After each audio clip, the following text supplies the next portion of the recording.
Almost all the marriages in my family have been arranged marriages. My mom's marriage to my bio dad was an arranged marriage, but it ended up in a messy divorce and him completely abandoning us before I was even born. My mom had a love marriage the second time, despite the disapproval of her family, and has been much happier with my stepdad than she probably would have ever been with my bio dad. Because of this, my mom has always been very adamant that she would not try to force us, my siblings and I, into arranged marriages despite what the rest of our family thought. I've been with my fiancé for 3 years now. We got engaged 2 months ago. He's met my parents and siblings, but as far as the majority of my extended family were concerned, I was single until 2 months ago. Early last year, my fiancé dropped me off home after work one day and my uncle was there.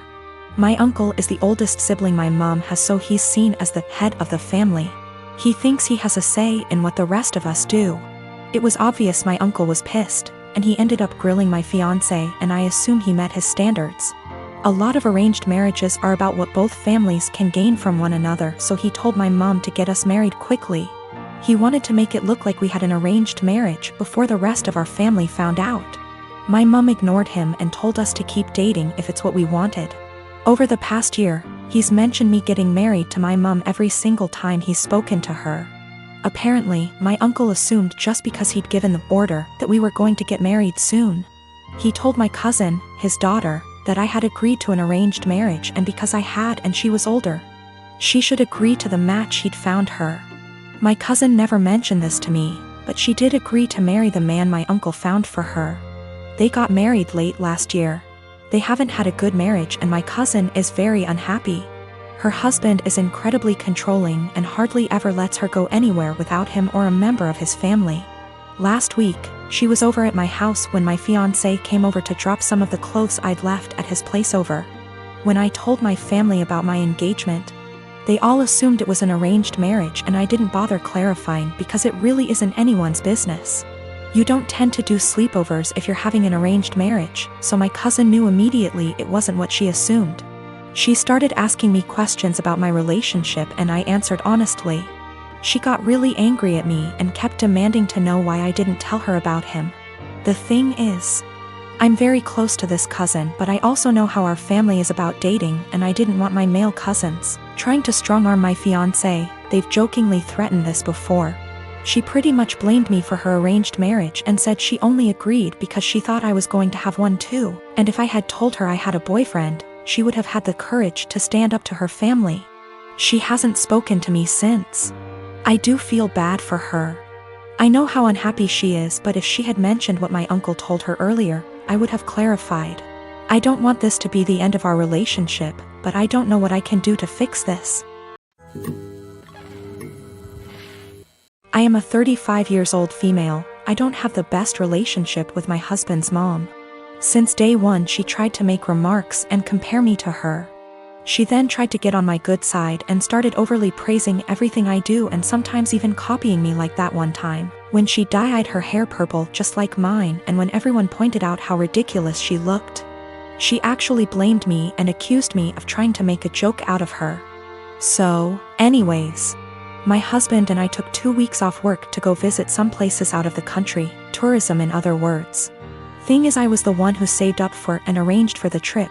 My husband was responsible for booking the tickets. My husband's mom wanted to come along and threw temper tantrums when I said no. She called, texted, sent people to talk to me into letting her come. Even threatened to call the police and make some complaint up to get us to stay if she can't come. My husband said we should just take her, but I told him he was wrong to tell her about the trip in the first place. He gave me an ultimatum. Said he wouldn't go if she can't come, and I told him I'd gladly call his bluff, which made him take his words back and say, fine. I will tell her to stop it because we won't take her. Things got quieter, suspiciously quieter. The day of the trip came and we got to the airport at 2 p.m. My husband was walking ahead of me and was looking left and right like he was looking for someone. I asked him, but he didn't respond. He led me to the waiting area, and first thing I saw was his mom standing there with her luggage. I froze in my spot. I felt a cold wave washing over me and I was fuming inside. She and my husband were hugging. That's when I quietly turned around and started walking towards the exit. My husband followed me while shouting at me to stop. He tried to stop me, but I told him off the harshest way possible. He tried to say I was overreacting and that his mom was there anyway and I should let it go and not mess the trip up for us. I told him he and his mom could still go and that I was going home. I went home and sobbed into my dog's fur for several minutes.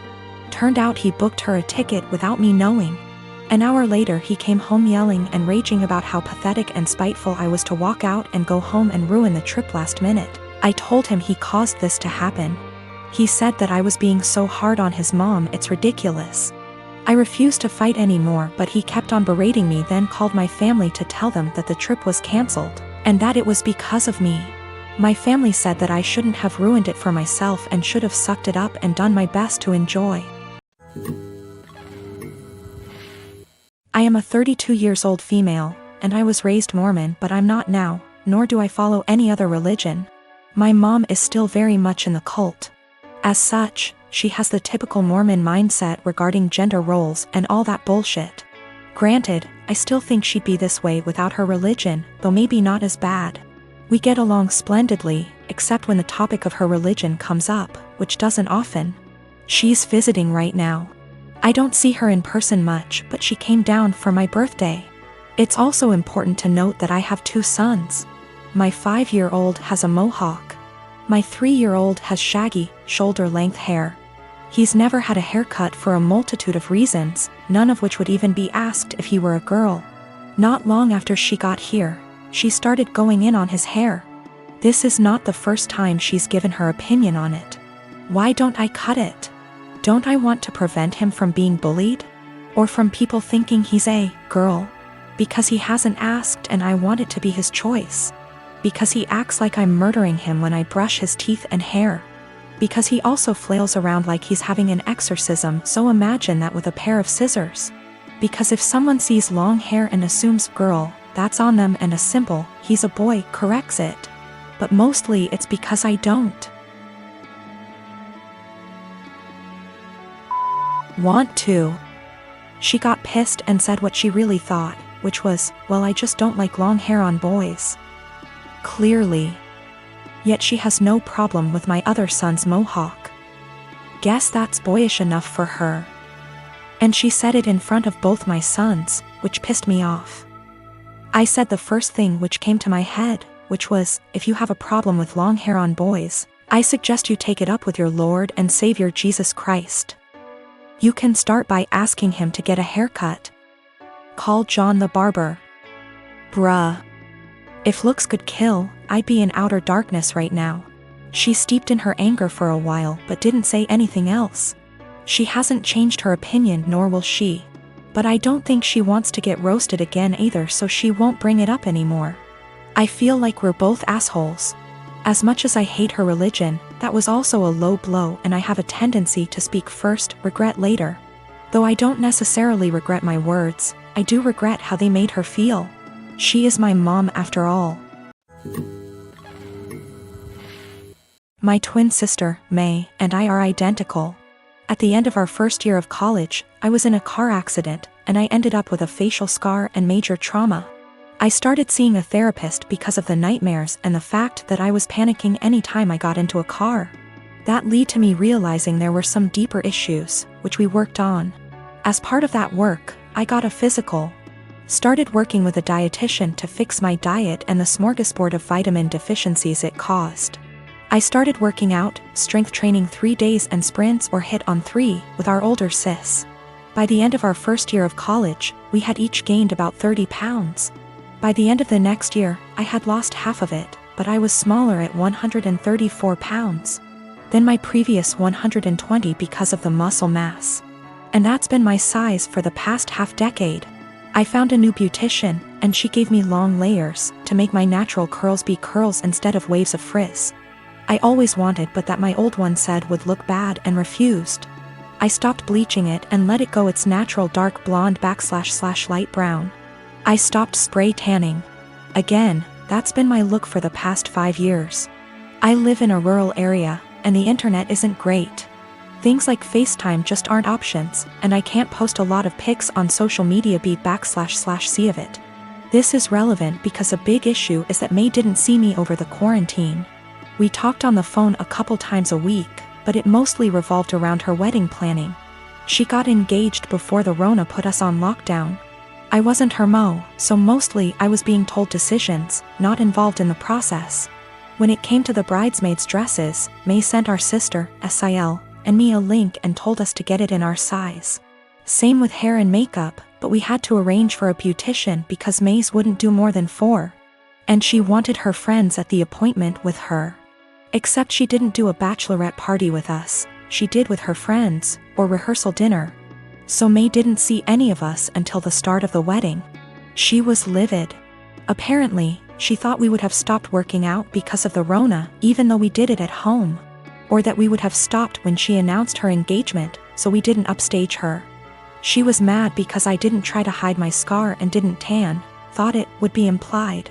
She made several snide remarks before throwing a drunk temper tantrum at the reception, basically accusing the 3 of us. But me ESP of trying to upstage her. I don't have that excuse B//C I was a DD so sober, but I, quite famously, have a low tolerance for angry or crying drunks. I told her, if you're so insecure, you should have got off your ass instead of expecting us to lay on ours to make yours look better. It only got worse. Our family is on my side B//C I didn't start it or do anything. But his family and her friends are giving me shit.